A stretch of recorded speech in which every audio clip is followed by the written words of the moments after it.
Hey guys, this is now the third time I've tried to make this movie. Tried to do it at work, wouldn't work. Tried it once at home, wouldn't work. So now, half hour later, I think I got everything working again. We are going to try and jam through some questions. Basically looking at our strategy, how do we actually attack a question so we can win at it? And I really want you to focus not so much on the content of the question, but how I'm choosing to attack the question, the way I read a question, and not just if I use funny voices or something, but I have a process when I do multiple choice questions. And I'm thinking a lot of you probably have a process too, and I really want you to notice the process here rather than the content. Okay? So, we looked earlier today at a couple of questions related to a single section of Brutus 1. Now we're going to look at a series of questions dealing with Federalist 15 and that semi-famous musical star, Alexander Hamilton. So, let's read the passage first. So, I read the passage quick. It's probably going to take you guys a little longer to read it, honestly, because I'm used to this stuff, and you guys, thank goodness, are not. Because if you're reading the Federalist Papers in your spare time, I have a lot of hobbies I can suggest for you. So here we go. While opponents of the Constitution admit that the government of the United States is destitute, poor, of energy, they contend against conferring upon it those powers which are requisite, needed, to supply that energy. So they're saying the government doesn't have much energy, but they won't give it the power to get energy. They seem still to aim at things repugnant and irreconcilable, at an augmentation of federal authority without a diminution of state authority, at sovereignty in the Union and complete independence in the members. So they aim at things that are repugnant, gross, and can't be reconciled. They don't want federal authority bolstered. They don't want state authority shrunken. They want states to be completely sovereign or free within the Union. They want complete independence for each state. That gets us to our next sentence. This requires that a full display of the principal defects of the Confederation is necessary in order to show that the evils we experience do not proceed from minute or partial imperfections, but from fundamental errors in the structure of the building, which cannot be amended otherwise than by an alteration in the first principles and main pillars of the fabric. So he's saying, we need to talk about how the Articles of Confederation were a disaster, and not a little disaster, a big disaster. The United States has an indefinite discretion to plead for men and money, but they have no authority to raise either by regulations extending to the individual citizens of America.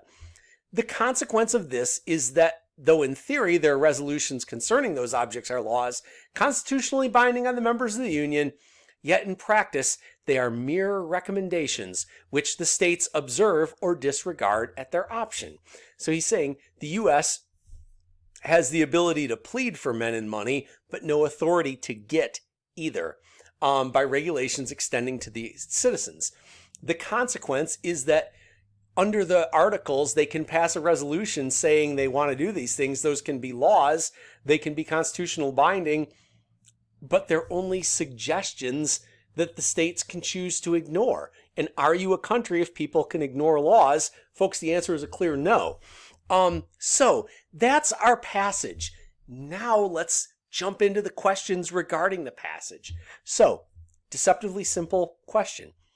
Which of the following experiences most likely influenced the perspective conveyed in the passage? So what experience influenced Hamilton in writing this? The increased centralization of power in the national legislature under the Articles of Confederation. Here's where my process starts. I use process of elimination on multiple choice questions all the time. So I look at this first one and I go, when they're getting ready to do the Constitution has not been passed yet. Is the problem with the Articles of Confederation that the national legislature had too much power? Absolutely not. You all know that.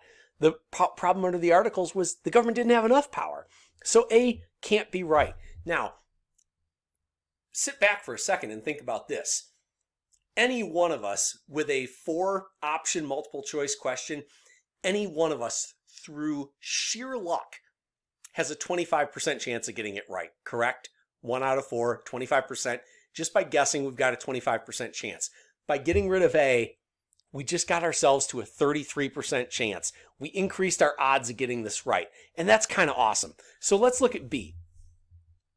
The debt crisis of the 1780s, which the national government was unable to address due to lack of authority.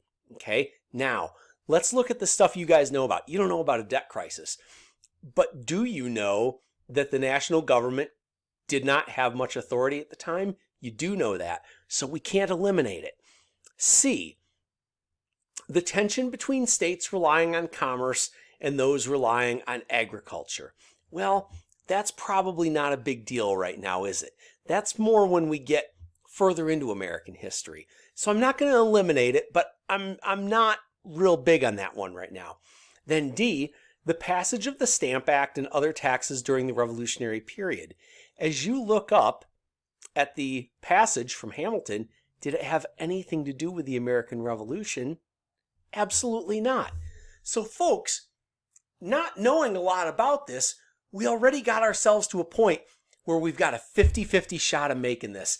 And honest to goodness, speaking as a person who has stage 4 cancer, 50% odds would be the best odds I've seen in 9 years. Okay? So I'm looking at B and C.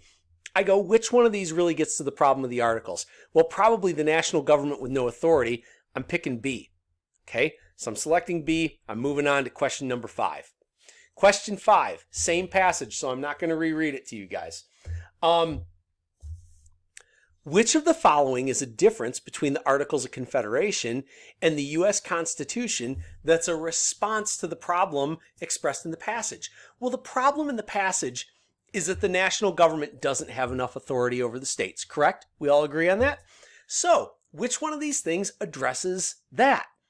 A, the Articles of Confederation lacked federal executive and judicial branches, whereas the Constitution did not.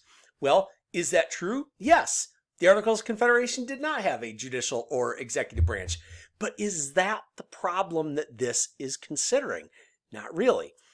B, the Articles of Confederation allowed the federal government to request revenue from states, but did not permit it to tax citizens directly, whereas under the United States Constitution, the federal government could tax citizens directly. Well, that's a little more closer to accurate, right? That's something very near to what we're talking about here.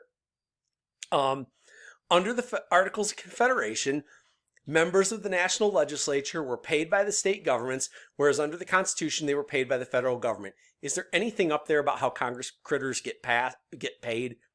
No. Get rid of C. Now we're at a 33% chance. D, under the Articles of Confederation, members of the national legislature were not able to regulate currency, whereas under the United States Constitution, the federal government regulates currency. Again, guys, there's nothing up there about currency. So it's probably it's probably B or maybe C. And C, we already kind of said, that doesn't seem real reasonable to me. So the correct answer here is B.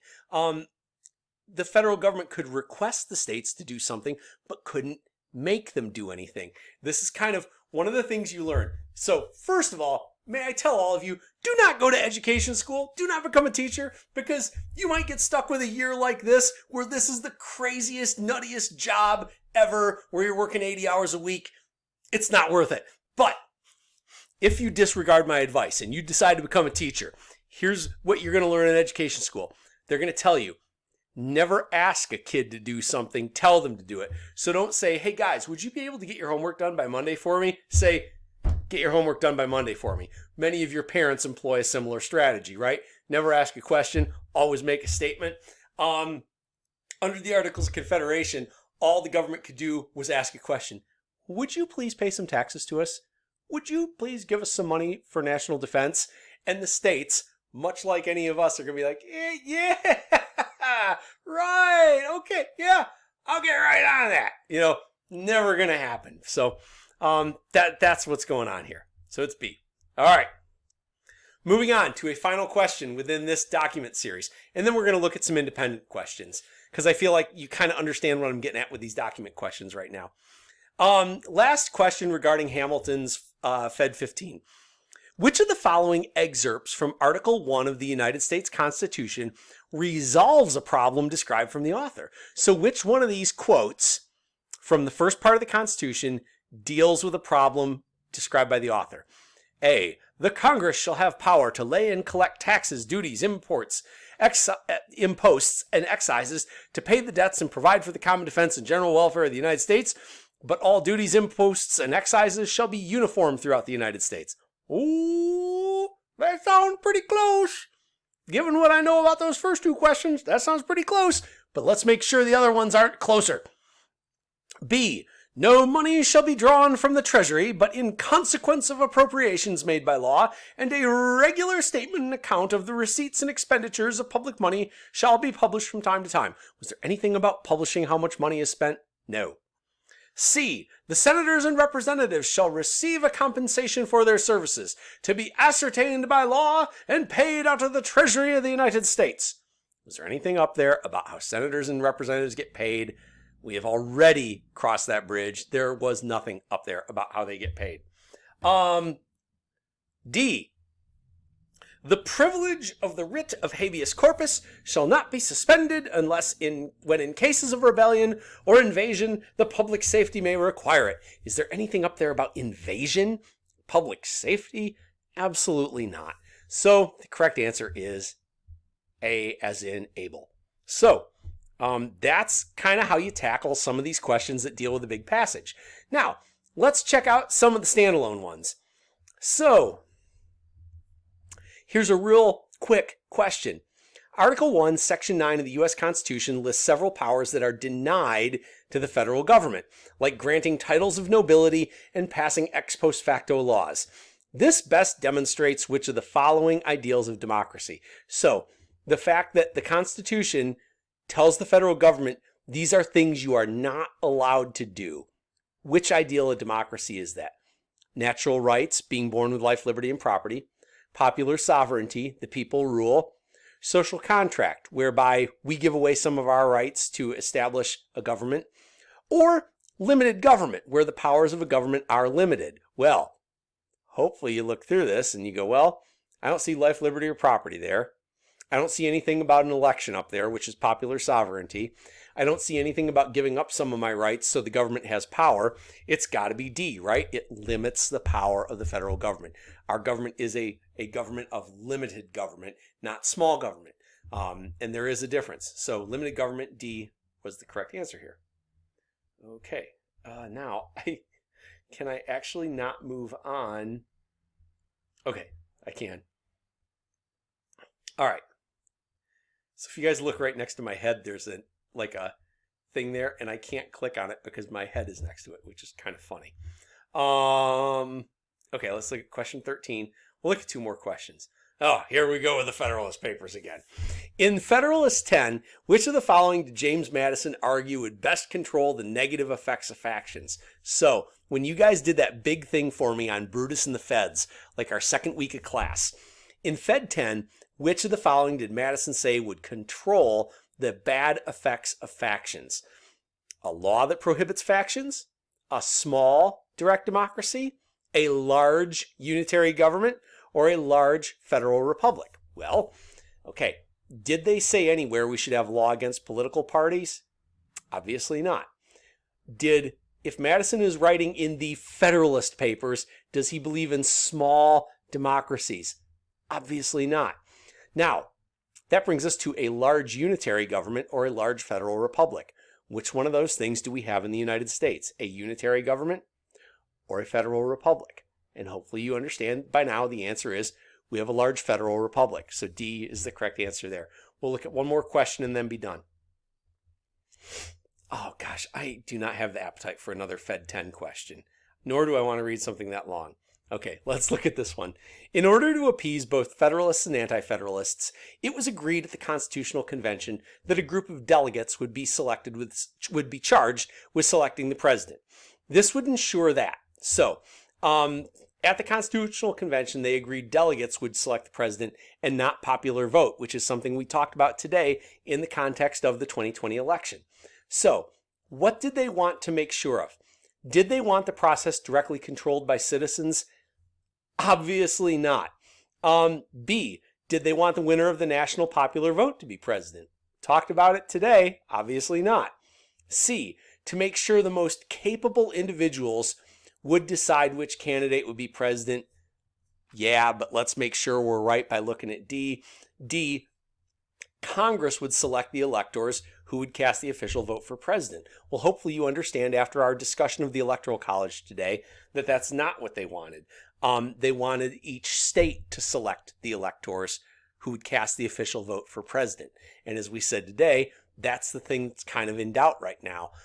If a state is too close and there are lawsuits, will the court decide who the electors get? Will the state legislatures decide which slate of electors? We don't know. And like I said before, I really hope this is a blowout either for President Trump or for Vice President Biden, because a close election is really, really interesting. And it reminds me of an old Chinese proverb about a curse, an old Chinese curse saying, may you live in interesting times. Living in interesting times is not a good thing. The things we find historically interesting, not things you want to live through. So I'm really hoping for a nice big blowout and a boring election night. So guys, thanks for sticking with me. I hope this was helpful to you. And we'll have another video dropping in the morning with some review stuff. And then Monday we'll hit the test together. So thanks a lot, you guys. I'll see you later. I really appreciate you sticking with me these mornings. These live sessions we do on Mondays and Thursdays, I have all kinds of anxiety about them.